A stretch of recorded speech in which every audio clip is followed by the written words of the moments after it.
ครูบาอาจารย์ถึง2 รูปถึงท่านอาจารย์พระมหานพดลสุวรรณเมธีและท่านอาจารย์พระครูสิริธรรมบัณฑิตนะพระครูสิริธรรมบัณฑิตจะจัดในช่วงค่ำเนี้ยนะ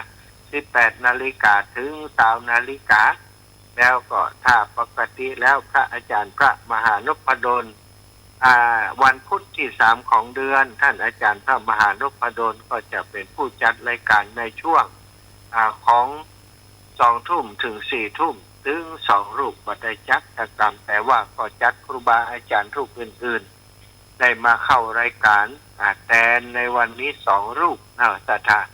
รูปที่จบไปตะกี้ท่านอาจารย์พระมหาปทินผอ.ผู้อำนวยการ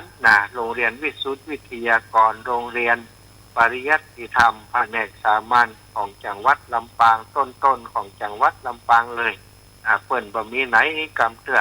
วัดบุญญาวาสนี่แหละเป็นโรงเรียนแรกโรงเรียนวิสุทธิ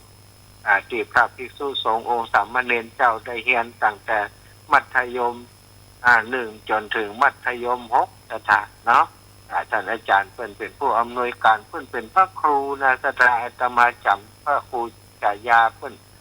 ทินานามเพิ่นบ่ได้เนื้อราชทินานามพระครูเพิ่นบ่ได้แต่ว่าคุ้นเคยกันในนามเป็นมหาประทินก็จัดรายการเกือบจะจบแล้วตะเกีย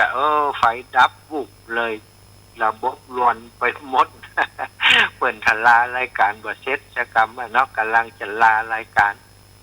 ศรัทธาพบว่ากันว่าแล้วก็ตอนดึกนะตอน2 ทุ่มถึง4 ทุ่ม2 ทุ่มถึง4 ทุ่มวันนี้3 ทุ่ม2 ทุ่มถึง3 ทุ่มท่านอาจารย์เสน่ห์กาหลงจะเข้ารายการแล้วก็อาตมาก็จะเข้ารายการไปขึ้นสีขาว3 ทุ่มถึง4 ทุ่มแต่คืนนี้ไฟฟ้าดับที่ดอยหล่องูขึ้นเสาไฟวันนี้ไฟดับที่วัดบรรพตสถิตหรือว่าในเขตเมืองลำปางบอกว่ากี่ที่เนาะที่ไฟดับก็เป็นอย่างศรัทธาญาติโยมไฟดับเขาก็อู้กันได้อยู่จัดรายการกันได้อยู่ขอบคุณเจดูแลสถานีตังเชียงใหม่เนอะทำให้เราได้จัดรายการออกจากเชียงใหม่ซิกมาลำปาง ศรัทธาอีพ่ออีแม่ทั้งหลายพร้อมกันแล้วเนาะนั่งรอช่องแล้วกราบพระพร้อมกันเนอะกราบ1พุทโธเมนาโธกราบ2ธัมโมเมนาโธกราบ3สังโฆเมนาโธ อิมินาสักการเรนะพุทธังอภิปูชยามิอิมินาสักการเรนะธัมมังอภิปูชยามิอิมินาสักการเรนะสังฆังอภิปูชยามิอะระหังสัมมาสัมพุทโธภควาพุทธังภควันตังอภิวาเทมิกราสวากขาโตภควตาธัมโมธัมมังนะมัสสามิกราสุปฏิปันโนภควโตสาวกสังโฆสังฆังนามามิรานะโมตัสสะภะคะวะโตอะระหะโตสัมมาสัมพุทธัสสะนะโมตัสสะภะคะวะโตอะระหะโตสัมมาสัมพุทธัสสะนะโมตัสสะภะคะวะโตอะระหะโตสัมมาสัมพุทธัสสะพุทธังสารนังกัจฉามิ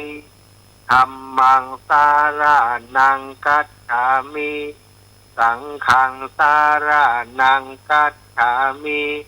ทุติยัมปิพุทธังสารนังกัจฉามิทุติยัมปิธัมมังสารนังกัจฉ ฉามิ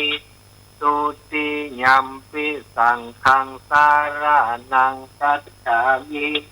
ตติยัมปิพุทธังสารานังกัจฉามิตติยัมปิธัมมังสารานังกัจฉามิตติยัมปิสังฆังสารานังกัจฉามิอิติปิโสภะคะวะอะระหังสัมมาสัมพุทโธวิชชาจารณะสัมปันโนสุขโตโลกาวิทูอนุตตโรปุริสัทธัมมะสารทิสัทธาเทวมนุสสานังพุทโธภะคะวะติสาวะคาโตภะคะวะตาธัมโมสันทิฏฐิโกอะกาลิโกเอหิปัสสิโกโอปานะยิโกปัจจัตตังเวทิตาโพวินโยหิติสุปฏิปันโนภะคะวะโตสาวกสังโฆอุชุปฏิปันโนภะคะวะโตสาวกสังโฆยายาปฏิปันโนภะคะวะโตสาวกสังโฆสามิจิปฏิปันโนภะคะวะโตสาวกสังโฆญาติทังจัตตาริปุริสายุคานิอัฏฐะปุริสาปุคลาเอสาภะคะวะโตสาวกสังโฆอหุนายโยปะหุนายโยทักขินายโยอัญชลิกะระนิโยอนุตตรังปุญญเขตังโลกัสสาติเอะหะกราบพระพร้อมกันเนอสัทธาญาติโยมทั้งหลายกราบหนึ่งพุทธังวรันตังสิระสานะมามิกราบสองธัมมังวรันตังสิระสานะมามิกราบสามสังฆังวรันตังสิระสานะมามิไหว้พระสวดมนต์ทำวัดโดยกันเรียบร้อยแล้วศรัทธาญาติโยมต่อไปก็จะได้นำสาระธรรมมาฝากมาแบ่งมาปันในสถานการณ์ที่ไฟดับ ที่ลำปางที่วัดบรรพตสถิตเนื้อสถานชีวิตนี้น้อยนักน้อยนักแต่ชีวิตนี้สำคัญนักสถานเป็นหัวเลี้ยวหัวต่อเป็นทางแยกอาจจะไปสูงไปต่ำจะไปดีไปให้เลือกได้ในชีวิตนี้เท่านั้นพึงสำนึกข้อนี้คือจงดีแล้วจงเลือกเถิดสถานเลือกคือดีเถิดเป็นพระดำรัสของสมเด็จพระสังฆราชกรมหลวงวชิรยานสังวรท่านได้ตรัสเอาไว้นะศรัทธาวันนี้มามาจากกันเป็นสารธรรมมาแบ่งมาปั่นศรัทธาญาติโยมเน้อศรัทธาพระสัมมาสัมพุทธเจ้าเป็นผู้ตรัสรู้ชอบได้โดยพระองค์เองเมื่อตรัสรู้ชอบแล้วศรัทธาทรงมีพระเมตตานำความรู้ต่างๆมาบอกกล่าวมาเล่าสอนสั่งสอนเวไนยสัตว์ทั้งหลายมนุษย์เทวดามนุษย์ทั้งหลายให้ได้รับธรรมน้ำอมฤตน้ำธรรมคำสอนจากพระองค์พระพุทธเจ้าทรงตรัสรู้อริยสัจสี่ประการอย่างที่ท่านอาจารย์พระมหาปทินได้นำเรื่องราวต่างๆมาสนทนาในชั่วโมงที่ผ่านไปเนาะแต่ถ้าทุกข์สมุทัยนิโรธมรรคทุกข์เกิดจากยังความบ่สบายกายความบ่สบายใจต่างๆความขับแค้นใจการที่ต้องพลัดพรากจากสิ่งที่เป็นที่รักที่ชอบใจสิ่งเหล่านี้เป็นสาเหตุของการเกิดทุกข์ของมนุษย์คนเฮา ฮักมากเท่าใดก็ทุกข์มากเท่านั้นสถานเกลียดมากเท่าใดเพราะใดสิ่งนั้นมาก็ต้องทุกข์มากเท่านั้นการพลัดพรากจากของรักของชอบใจตั้งหลายเป็นเหตุให้คนเฮาตั้งหลายได้ประสบกับความทุกข์นึกคิดปรารถนาสิ่งใดบ่ได้สิ่งนั้นตามความปรารถนาก็เป็นทุกข์ได้ในสิ่งที่บ่ปรารถนาก็เป็นทุกข์สถานสรุปแล้ว108อย่าง100 ปันอย่างที่เป็นสาเหตุของความทุกข์ทุกข์เพราะความโลภทุกข์เพราะความโกรธทุกข์เพราะความหลงสถานที่เฮาไปหลงยึดติดสิ่งต่างๆทำให้เป็นทุกข์เมื่อสมัยที่พระพุทธองค์พระพุทธเจ้าของเฮาประทับอยู่ในพระวิหารบุพารามวิหารพารามนี้ก็เป็นวิหารที่นางวิสาขามหาอุบาสิกาได้สร้างถวายพระพุทธเจ้าอยู่ในนครสาวัตถีถวายไว้ในพระพุทธศาสนาด้วยเหตุผลว่าตอนนั้นนางลืมเครื่องประดับไปงานมงคลเพิ่นมาแต่งตัวเต็มยศพอมาถึงผ่านวัดก็นึกว่าตอนบ่ายแล้วอยากจะไปกราบเฝ้าพระพุทธองค์พระพุทธเจ้าได้เวลาจะเข้าเฝ้าก็เลยว่าหมู่เฮาจูตั้งหลายแวะพระวิหารบุพารามก่อนเถอะไปได้เวลาไปกราบพระพุทธองค์ไปรับฟังธรรมแล้วแต่ว่าจะไปในชุดเต็มยศอลังการนั้นสถานกล้าเครื่องประดับในตัวของนางวิสาขาเครื่องประดับมหาลดานั้นมีค่าหลายหมื่นหลายแสนล้านสถานเป็นทองคำล้วนๆเพชรนิลจินดาประดับประดายุบยิบไปหมดถ้าครั้นจะใส่ชุดนั้นเข้าไปในวิหารบุพารามก็กว่าเป็นที่คอลหาของคนทั้งหลายแล้วก็ไม่อยากให้พระพุทธองค์ท่านหันชุดอย่างนั้นอาจจะคิดว่ามหาอุปาสิกาของเฮานี่ยังมีติดในลาภยศสรรเสริญติดความสวยความงามอยู่แล้วนี่แต่งตัวเต็มยศมาหาวันนี้นางฮู้ดีเพราะว่าเป็นมหาอุบาสิกาที่ใกล้ชิดกับพระพุทธองค์สถานางก็เลยบอกหญิงรับใช้ว่าเธอทั้งหลายจงช่วยกันเปลื้องชุดประดับมหาลดานี้ออกเอาใส่ถุงไว้เอาใส่ถุงไว้แล้วก็เอาชุดขาวมาเอาชุดธรรมดามาก็เปลี่ยนชุดกลางหน้าวิหารหน้า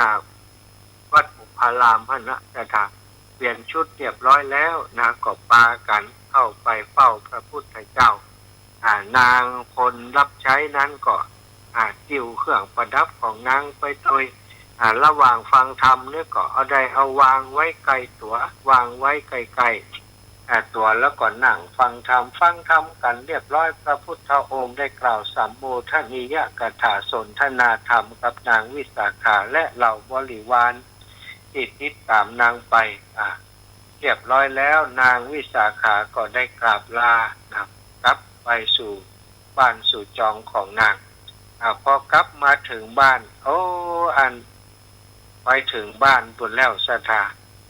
ก็ถามหาเครื่องประดับมหาลดาคนติดถือคือนางได้บอกแม่นางข้าพเจ้ามีโทษถึงตายบัดเดี๋ยวนี้ลืมเอาไว้ที่วิหารบุพารามพุ่นเดี๋ยวจะไปเอานางวิสาขาก็บอกว่าเอาอย่างเป็นอย่างคนเฮาลืมทำเป็นเรื่องธรรมดาตัวเฮาเองก็ลืมบ่ได้โกรธบ่ได้เกลียดอย่างนางคนนั้นเลยก็บอกนางว่าคือเธอกลับไปกลับไปแล้วก็จงถาม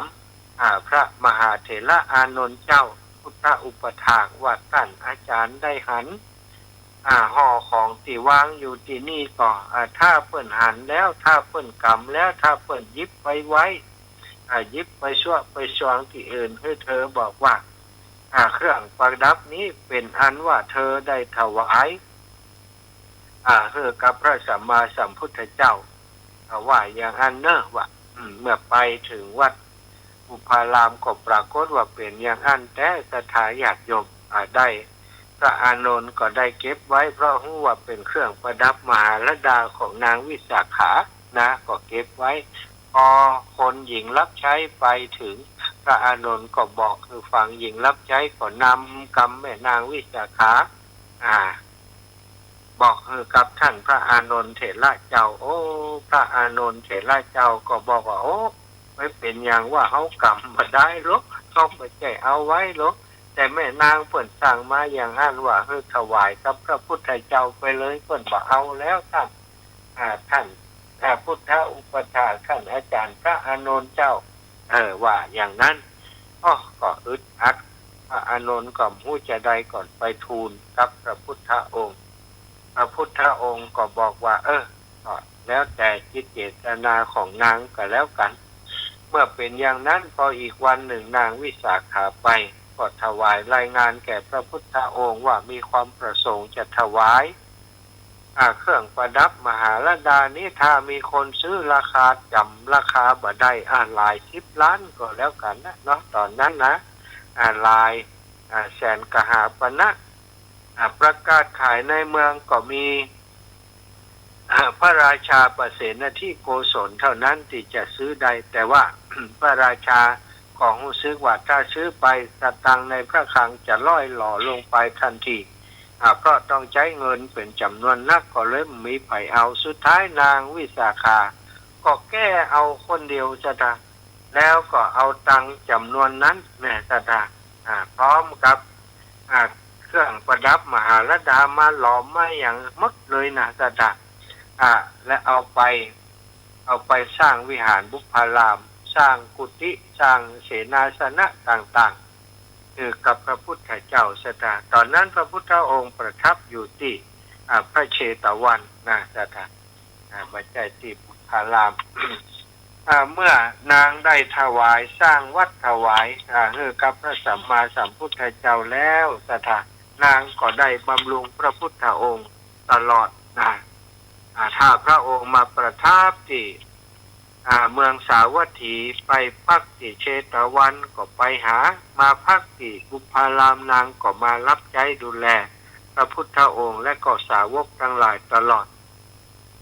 วันหนึ่งนะเมื่อพระพุทธองค์ประทับอยู่ที่บุพารามนางวิสาขาก็เข้าไปถวายบังคมพระพุทธองค์แล้วก็ในนี้มีสภาพที่ผ้าเปียกแล้วก็ศีรษะผมเปียกชุ่มไปด้วยน้ำทางมดนะคะด้วยเหตุว่าในวันนั้นหลานรักของนางวิสาขาได้ถึงแก่กาลกิริยาก็คือตายสถานตามธรรมเนียมของ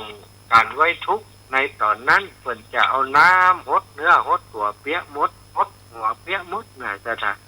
นางวิสาขาไว้ทุกข์เพราะว่าเสียใจที่หลานได้เสียชีวิตไปก็ได้เข้าไปเฝ้าพระพุทธเจ้า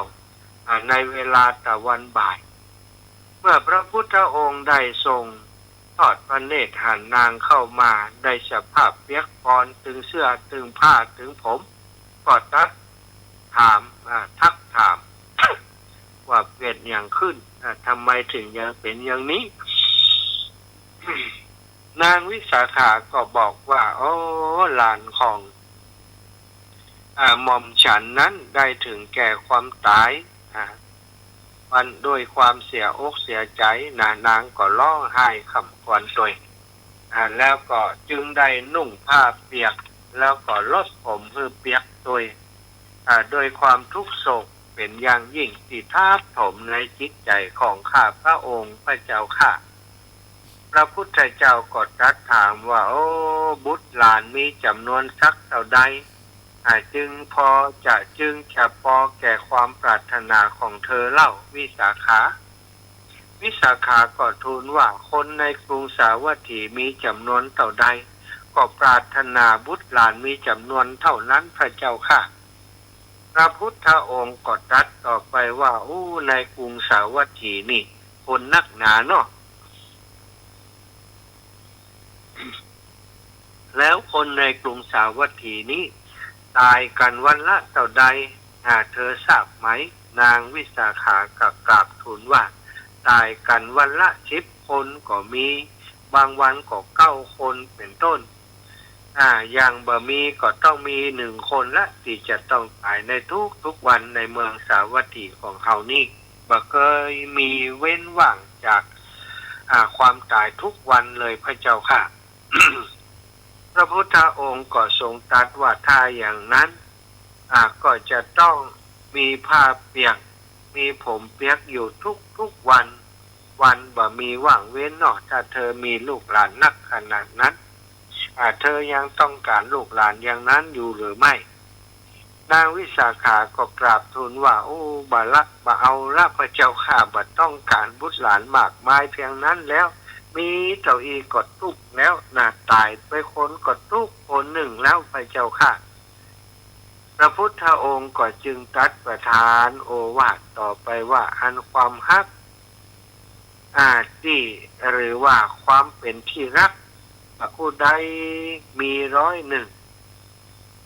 101ผู้นั้นก็ต้องมีทุก101หัก90ก็ทุก90 80ก็ทุก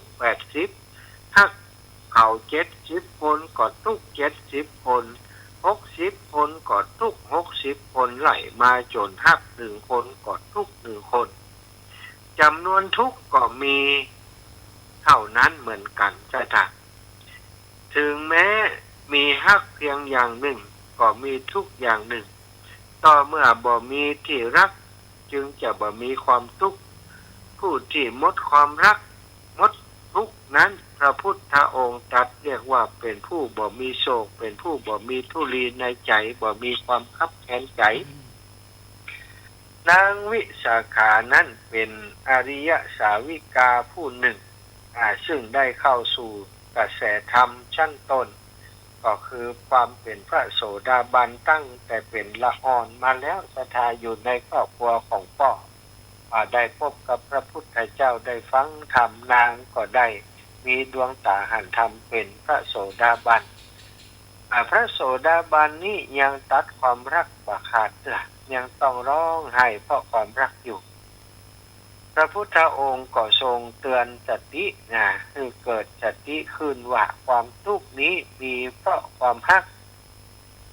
มีฮักมากก็ทุกข์มากมีฮักน้อยก็ทุกข์น้อยจนบ่มีฮักเลยจึงจะบ่เป็นทุกข์เลยตามแต่วิสัยของโลกจะต้องมีความฮักแต่ตามวิสัยของโลกนั้นทุกคนก็จะต้องมีความฮักว่าฮักคนก็ฮักจัดฮักประเทศชาติบ้านเมืองฮักอย่างก็ว่าไปมีบุคคลและสิ่งเป็นที่รักในเรื่องนี้พระพุทธองค์ได้ตรัสสอนให้มีสติควบคุมใจบ่ให้ความฮักมีอำนาจเหนือสติแต่ให้มีสติมีอำนาจควบคุมความฮักให้ดำเนินไปในทางที่ถูกและให้มีความรู้เท่าทันว่าจะต้องพลัดพรากจากของรักของชอบใจบ่วันใดก็วันหนึ่งอย่างแน่นอนทีเดียวถึงคราวเป็นเช่นนั้นก็จักได้ระงับจิตใจลงได้เท่ากับเอามีทำนบกันบ่ฮือห่วงแห่งความทุกข์ห่วงแห่งความโศกไหลบ่ามาท่วมจิตท่วมใจที่บ่มีทำนบจิตใจที่บ่มีทำนบกันย่อมจะมีโอกาสถูกกระแสของความทุกข์ของความฮักความจนสิ้นใจไปก็เป็นได้แต่เหมือนอย่างคนจมน้ำพระพุทธเจ้าได้ประทานพุทธโอวาทเตือนให้ทุกคนทำนบใจเพื่อมีชีวิตอยู่โดยสัจดีโดยสวัสดีเพราะพระองค์ได้ตรัสรู้ได้รู้ถึงสาเหตุของความทุกข์ก็คือสมุทัยด้วยพระองค์เองสมุทัยก็คือเหตุแห่งความทุกข์อย่างแท้จริงสถาเมื่อพระองค์ตรัสแล้วตรัสรู้เรื่องนี้แล้วก็เอาเรื่องนี้มาสั่งสอนไอ้ที่ไหนจะเป็นผู้ตรัสรู้ในเหตุแห่งทุกข์และสามารถสอนให้คนพ้นจากทุกข์ได้ด้วยการแก้ที่เหตุของทุกข์เลิศล้ำอย่างนี้เหมือนกับพระพุทธเจ้าของเฮาศรัทธาญาติโยมอันนี้ เป็นได้ตรัสสอนกับนางวิสาขามหาอุบาสิกา จึงเป็นอัครสาวิกาของพระพุทธองค์ทำบุญมาเพื่อจะต้องการเป็นผู้อุปถากอุปถัมภ์พระพุทธเจ้าเป็นอัครสาวิกาองค์ใดองค์หนึ่งในอนาคตทำมาตั้งแต่สมัยพระพุทธเจ้าในยุคของพระพุทธเจ้าวิปัสสีตถากะกุสันทะนาโกนาคมนะวิปัสสีจนถึงมีการพยากรณ์ว่าวันข้างหน้าเธอจะได้เป็นอัครสาวิกาของพระพุทธเจ้าพระนามว่าโอตมะนางก็ได้มาเป็นจริงๆแต่ว่าได้หู้ธรรมเพียงแค่เป็นพระโสดาบันเท่านั้นยังบ่ได้บรรลุธรรมชั้นสูงขึ้นไปยังมีความเศร้าโศกเสียใจในเหตุแห่งความทุกข์อยู่ก็ทรงได้รับการเตือนสติจากพระพุทธองค์ครั้งเมื่อพระพุทธเจ้าต่อมาเมื่อพระพุทธเจ้าของเราประทับอยู่ในรัตตกะสถานตอนนั้นก็ได้เกิดข้อพิพาทเรื่องน้ำเรื่องการใช้น้ำในการทำการเกษตรของเจ้าเมืองซึ่งแคว้นสักกะนั้นก็เป็นเมืองที่ทำการเกษตรกรรมปลูกข้าวสถานปลูกข้าวปลูกทำเรื่องเกี่ยวกับอาหารสักยะนี่นะก็ปรากฏว่าในปีนั้นเกิดน้ำแล้งภาวะแห้งแล้งเกิดขึ้นลานินยาลานินโยยังบ่หัวเกิดขึ้นในสมัยโบราณก็มีเหมือนกันน้ำที่เคยมีใจอย่างฟุ่มเฟือยใจในการกสิกรรมของพระประยุรญาติก็เคยเพียงพอแต่พอมาเกิดความแห้งแล้งอย่างนี้นครโกริยะนครกบิลพัสนี่เป็นฝ่ายของบิดานครโกริยะเป็นฝ่ายของพุทธมารดาก็มีฝ่ายหรือว่ามีอ่างเก็บน้ำมีชนประทานที่เดียวกันมีแม่น้ำสายหนึ่งชื่อว่าโลหิตนีได้ไหลผ่านในระหว่างนครทั้งสองนั้นทั้งสองฝ่ายก็กั้นทำนบอันเดียวกันสำหรับใช้น้ำคราวที่ต้องการโดยปกติก็ตกลงแบ่งน้ำกันเป็นที่เรียบร้อยเรื่อยมาแต่มาถึงฤดูทำนาคราวนี้เกิดการขาดแคลนน้ำมากขึ้นถึงกับข้าวกาแห้งเหี่ยวแห้งพวกกรรมกรชาวนาของนครทั้งสองจึงมาประชุมกันต่างก็อ้างเหตุจำเป็นที่จะต้องใช้น้ำทั้งหมดและต้องบ่ยอมแก่กันคนนั้นก็จะเอาหมดบ่แบ่งเหมือนก่อนแล้วเพราะว่าถ้าบ่เอาหมดเขากาเขาจะตายหมดการวิวาทนั้นก็เลยลุกลามขึ้นต่างคนต่างแต่บ่ยอมกันข่าวความกับข่าวทราบไปถึงท่านอำมาตย์ราชสำนักราชตระกูลทั้งหลายหมู่อำมาตย์ราชสำนักราชตระกูลทั้งหลายเป็นหมู่คัตติยะนักรบของราชตระกูลทั้งสองฝ่ายต่างก็บ่พอใจฝ่ายนั้นก็พอใจฝ่ายนี้ก็พอใจฝ่ายนั้นยกกำลังมาประชิดกันเพื่อจะทำสงครามแย่งน้ำกันฆ่ากันตายไปฝ่ายหนึ่งจะเอาน้ำเป็นของตัวเก่าคนเดียวดูเป็นญาติกันญาติต้นตระกูลก็เป็นอันเดียวกันออกมาจากท้องเดียวกันแล้วเป็นประยุรญาติกันปีเอาน้องเอาปีวันกันอยู่หั่นพอเกิดปัญหานี้ขึ้นมาเอาละพิษหัวกันบันนับปีบันนับน้องละหลักอ้อนหลักปิดหลักฟ้าหลักผืนมาประชิดกันเพื่อจะห้ามหันกันพระพุทธองค์อาศัยพระเมตตาในพระประยุรญาติทั้งหลายจึงเสด็จไปณที่นั้นได้ตรัสถามถึงเหตุที่พิพาทกันของเราพระญาติทั้งหลายซึ่งพระญาติทั้งหลายก็กราบทูลเล่าสรุปลงว่าวิวาทกันนี่ก็เพราะเรื่องน้ำเล่าให้ฟังโดยละเอียดพระพุทธองค์จึงตรัสถามว่าค่าของน้ำกับของคัตติยะถ้าแก้วทหารถึงสองฝ่ายเปรียบเทียบกันได้อย่างไรกราบทูลว่าเปรียบเทียบกันบ่ได้มีค่าน้อยเดียวน้ำส่วนคัตติยะ กษัตริย์ทั้งหลายพระประยุรญาติทั้งหลายถึงสองฝ่ายถ้าแก้วทหารทุกคนมีชีวิตมีค่ามากมายมหาศาลพระเจ้าค่ะพระพุทธเจ้าก็จึงได้ตรัสโอวาทชี้โทษของการวิวาทแล้วได้ตรัสคาถาความว่าในหมู่มนุษย์มีเวรร้อนรุ่มร้อนรนยุ่งเหยิงเฮาทั้งหลาย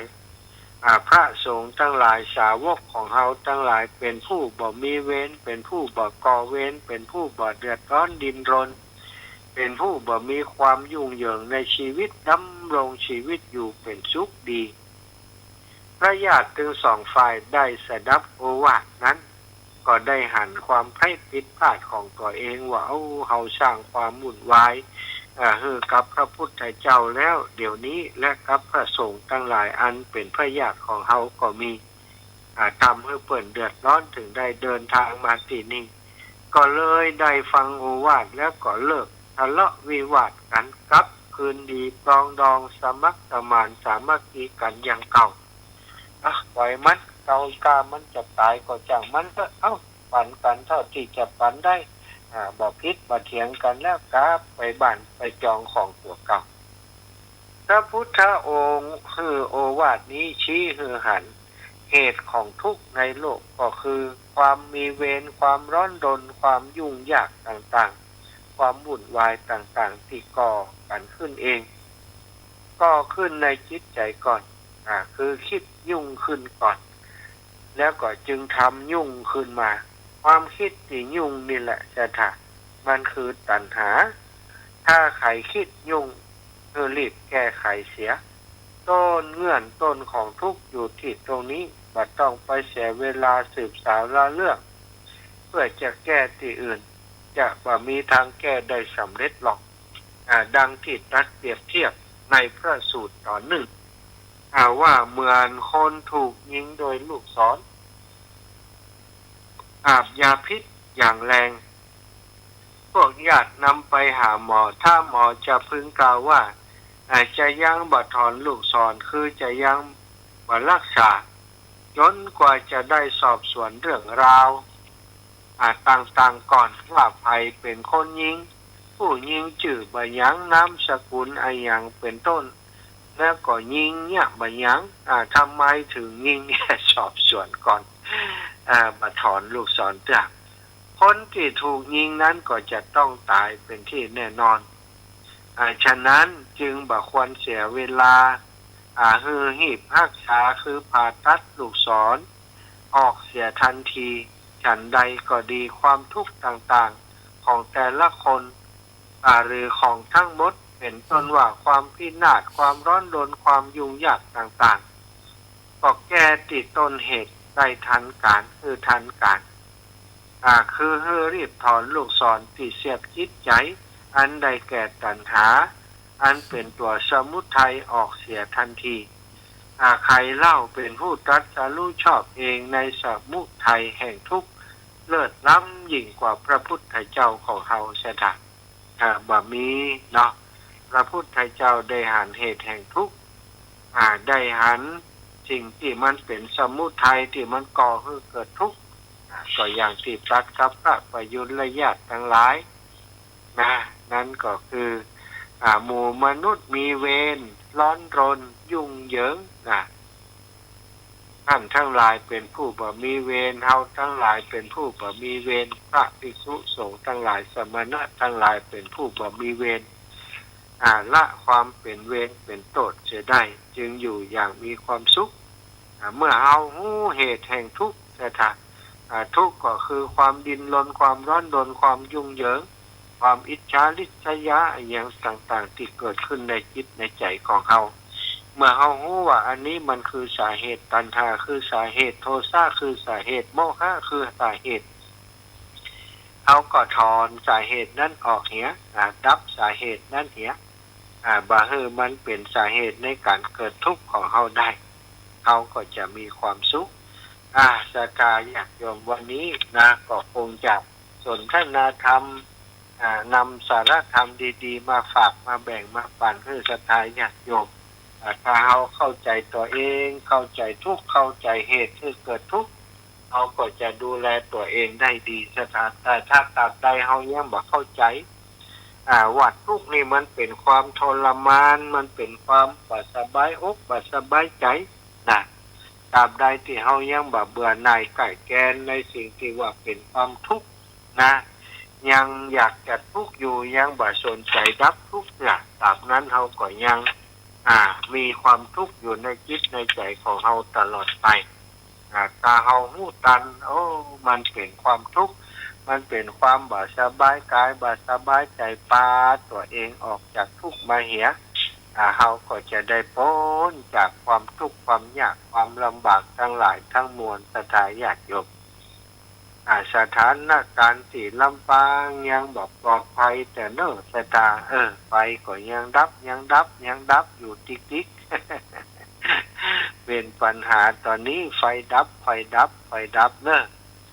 คงจะต้องใช้วิธีการสื่อสารอย่างนี้กำเดียวจัดในการไปตั้งคลื่นสีขาวเวลา20 นาฬิกาถึง21 นาฬิกาดีบดีก็อาจจะต้องใช้การโทรศัพท์เข้าไปหาโทรศัพท์ของเจก็ต้องเสียบชาร์จแบตไว้จิมเนอะน้องเจถ้าเกิดบ่ชาร์จแบตไว้นี่ถ้าไฟมันถ้าแบตหมดมันก็ดับเห็นมั้ยเนาะน้องเจเตรียมเสียบแบตไว้ดีบ่ดีชั่วโมงต่อไป20 นาฬิกาถึง21 นาฬิกาที่ท่านอาจารย์เสน่ห์กาโลออกรายการน่าจะได้โทรศัพท์เข้าหาเจเห็นมั้ยเนาะอันนี้ก็เป็นปัญหาเฉพาะหน้าเป็นหาเร่งด่วนปัญหาเฉพาะกิจที่เกิดขึ้นไฟฟ้าดับก็เป็นเหตุหนึ่งที่ทำให้เกิดความวุ่นวาย สาเหตุแห่งความทุกข์ของคนจัดรายการแล้วก็ของคนที่เป็นช่างเทคนิคของรายการก็หาทางแก้ไขกันไปเนาะดีว่าโทรศัพท์มันยังใจได้อยู่เครือข่ายโทรศัพท์มือถือยังโทรได้อยู่ถ้าโทรได้ก็จบข่าวจบข่าวกีฬาเลย เพราะมันจะจัดได้การมาได้คนที่คนรอฟังก็จะเดือดร้อนจะหาไฟมาทดแทนตอนนี้ก็จะบัดตันนี่คือปัญหาของไฟฟ้าดับเป็นปัญหาที่เกิดขึ้นที่ณวัดบรรพตสถิตแต่ว่าในส่วนอื่นเนาะที่ฟังอยู่นี่ก็คือของวิทยาลัยส่งแบบเป็นอย่างแสดงว่าในตัวเมืองแบบเป็นสถานที่ตั้งของสถานีแบบเป็นอย่างโยมแม่ตั้งสันซ้ายตอนนี้โทรได้แต่โทรศัพท์ที่แม่โทรเข้ามานั้นเข้าใจเบอร์โทรนี้โทรไปหาเจที่ออกรายการอยู่บัดเดียวเนี่ยแม่ฟังโทรมาจ้ะถ้าสถานจะโทรเข้ามาเบอร์นี้แต่ก็เดียวก็โทรได้นะ โทรมาตอนนี้098 005 2515ถ้าจะโทร098 005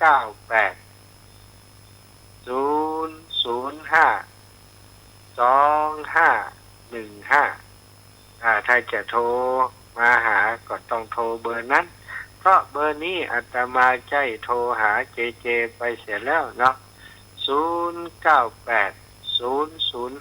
2515พระมหาสมชาติชาตะปัญโยโทรเข้ามาเบอร์นั่นใด098 005 2515อีเมลจดว่าตานเข้าใจจดกะ098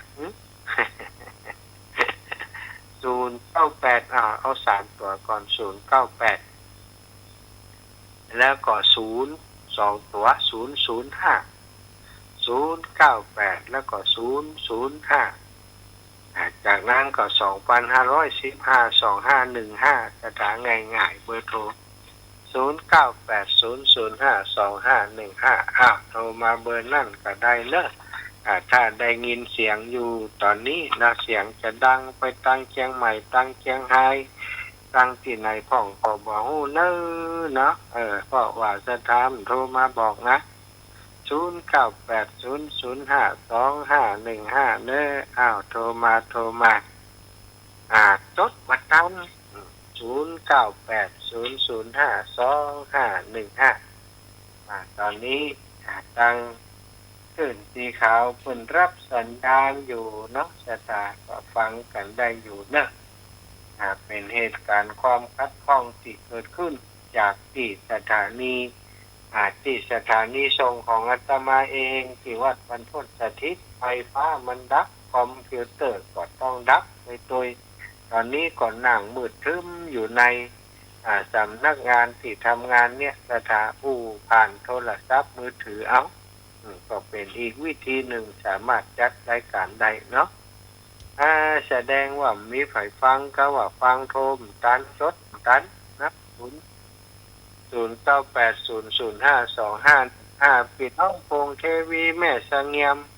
เบอร์โทรที่แม่โทรมานั่นเฮาใจโทรไปหาน้องเจเจเนอะที่แม่โทรมาเบอร์นี้แหมใหม่0980052515แม่สงเงียมไอ้นามเทวีมีบอกว่าใจโทรศัพท์หาเจเจอยู่นะเอาโทรมาเบอร์นี้เขาว่าได้ยินนะเนาะแม่สงเงียมนี่สุ่มโทรมาจ้ะ0980052515โทรศัพท์เครื่องนี้อย่างใดสถาญาติโยมผมได้ยินเสียงนะแล้วว่ามันทับสัญญาณบ่ได้สัญญาณบ่ได้ครับมันก็มีขึ้นอยู่ลูกเนาะ0980052515เนี่ยตอนนี้19:53 นาทีแล้ว53 นาทีแล้วศรัทธาญาติโยม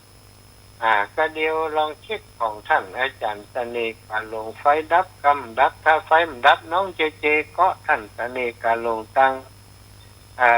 ยิ่งจะขึ้นเนอเจเจเนอแม่สงเงียมใช้น้ำฮับบ่ได้เพราะใช้โทรศัพท์อยู่แม่สงเงียมนี่ลึกแหละแม่สงเงียมใช้น้ำนี่ลึกแม่สงเงียมใช้น้ำแม่สงเงียมใช้น้ำแม่สงเงียมโทรมาเบอร์นี้แม่สงเงียมโทรมาเบอร์0980052515นี้เบอร์นั้นไม่ได้สงเงียม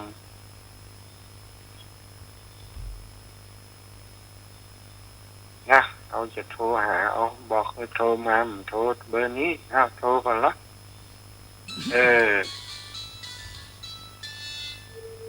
แม่สงเงียมใช้น้ำแม่สงเงียมน้องเจเจว่าได้เหรอ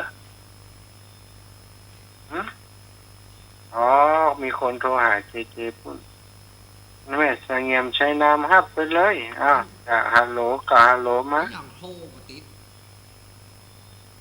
ตอนนี้ติดอยู่ไหมเจเจสัญญาณยังอยู่นอกท่านมาหาครับจ้าว่าได้ไม่เพนบอกว่ามันแฮเบิร์ดมันโทรปฏิดครับมันจะได้มันติดฮะอันนี้ก็จะโทรมาบอกเพื่อนผมครับนี่จะโทรหาแม่สงเงียมติดอยู่เนอะเดี๋ยวก่อนเนอะเดี๋ยวเช็คแม่สงเงียมก่อนเจริญพรแม่สงเงียมมันก็ติดเหมือนกันแสดงว่ามันมีปัญหาว่าขึ้นมันฮับได้เนาะเจเนาะครับโอเคกันไปเดี๋ยวนี้เดี๋ยวเช็คเสน่ห์การหลงกำว่าเสน่ห์การหลงนี่เปิ่นลิงก์เปิ่นดีอยู่ก่อไฟฟ้าเปิ่นดับกำดับถ้าเปิ่นดับนี่เปิ่นก็จะออกรายการได้เนอะเจเนอะครับเดี๋ยวชั่วโมงต่อไปนี้น้องเจก็จากลิงก์ที่อาจารย์ส่งไปจากคืนเนอะครับโอเคเดี๋ยวอาจารย์กำลังติดต่อท่านเสน่ห์การหลงครับท่านเสน่ห์การหลงรับหน่อยขายใจรับเร็วจะได้ให้น้องเจได้เกาะสัญญาณที่ท่านเสน่ห์การหลงในชั่วโมงถัดไปทางนี้ก็จะได้ล้อเลือกไฟแม่น้อมเฮาฮับแม่บ่ได้ถ้าเฮาฮับแม่เจก็จะลุดไปเลย รับไม่ได้โยมทั้งหลายโทรมาเบอร์นั้นบัดติดท่านเสน่ห์ก็บ่ฮับอย่างใดนี่ฮะจะไปลึกอ่ะไปเนี่ยอย่างอยู่ไม่ฮับโทรศัพท์นี่ฮะโทรหาไผก็บ่ฮับอย่างใดดีท่านเสน่ห์ก็หลงรับให้น้อยก็ว่าไฟที่ปุ่นรับแหม ไฟที่ปุ่นรับแหมกับปวดหัวถึงสองข้างแล้วเนาะอบหงิบงวบก็จะต้องจัดท่านอาจารย์ไฟฟ้าดับก็ปุ่นไฟฟ้าดับกำดับดับแหละโอเคท่านอาจารย์เปิดลิงก์เลยเดี๋ยวเจจะเกาะของท่านอาจารย์ตอนนี้ผมมีปัญหาไฟฟ้าดับที่ลำปางครับอาจารย์เปิดลิงก์เลยเนอะตอนนี้ผมเปิดแล้วล่ะเปิดแล้วครับเจสามารถเกาะท่านอาจารย์ได้เลยเนอะเจเนอะครับสัญญาณมาแล้วครับโอเคอาจารย์ลารายการเลยเนอะครับสาธุเนอะศรัทธาญาติโยมท่านสาธุชนคนดีทุกคนทุกท่านอาตมาภาพได้จัดรายการมา1 ชั่วโมงตอนนี้ทางสัญญาณของท่านอาจารย์เสน่ห์การลงมาแล้วก็ขอมอบเวรประเคนไมค์กุลรายการไปให้กับทางสถานีคลื่นสีขาวของเฮาวัดปากทางเจริญได้ดำเนินการเกาะสัญญาณท่านอาจารย์เสน่ห์การลงต่อไปขอความสัสดีทั้งหลายจตุรพิธพรชายุวนะสุขภาละปฏิภาณธนสารสมบัติการกรุงรุ่งเรืองจุเนื่องทุกประการเกิดขึ้นกับศรัทธาสาธุชนคนดีเท่าแก่พ่อแม่ทั้งหลายทุกท่านทุกคนเนอะยัตตาโรธรรมาวทันติอายุวโนสุขังพระลา